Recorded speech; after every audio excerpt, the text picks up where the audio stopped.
500,000 ரூபாய் நோட்டுகள் செல்லாது என்ற பிரதமர் மோடியின் அறிவிப்பை திமுக வரவேற்பதாக அக்கட்சியின் பொருளாளர் ஸ்டாலின் கூறியுள்ளார். திமுக கூட்டத்தில் கலந்து கொள்ள கோவை வந்துள்ள ஸ்டாலின் செய்தியாளர்களிடம் பேசும்போது, நாட்டின் பொருளாதார சீர்திருத்தத்தை மனதில் வைத்து பிரதமர் மோடி வெளியிட்டுள்ள இந்த அறிவிப்பை திமுக வரவேற்பதாக கூறினார்.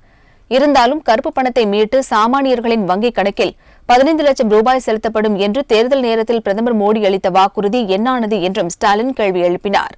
இந்திய நாட்டினுடைய சீர்திருத்தத்தை மனசில் வச்சு இந்த அறிவிப்பு என்பது தேவையான ஒன்றுதான்.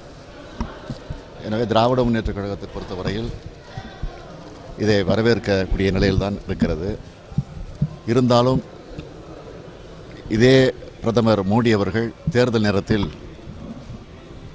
இந்தியாவில் இருக்கக்கூடிய ஒவ்வொருவருக்கும் கருப்பு பணத்தை ஒழித்து அதன் மூலமாக ஒவ்வொருவருக்கும் வங்கிகளில் 15 லட்சம் ரூபாய் டெபாசிட் செய்யப்படும் என்று ஒரு வாக்குறுதி வழங்கியிருந்தார். ஆனால் அது என்ன ஆயிற்று என்பதுதான் கேள்விக்குறியாக இருக்கிறது. இருப்பினும் போதிய கால அவகாசம் வழங்கப்படாததால் மக்கள் அவதிக்குள்ளாவதாகவும், பெட்ரோல் பங்க், பாலகம், மருந்தகங்களில் 500,000 ரூபாய் நோட்டுகள் வாங்கப்படும் என அறிவிக்கப்பட்டிருந்தும் அங்கெல்லாம் அந்த ரூபாய் நோட்டுகள் வாங்கப்படுவதில்லை என்றும் சுட்டிக்காட்டினார்.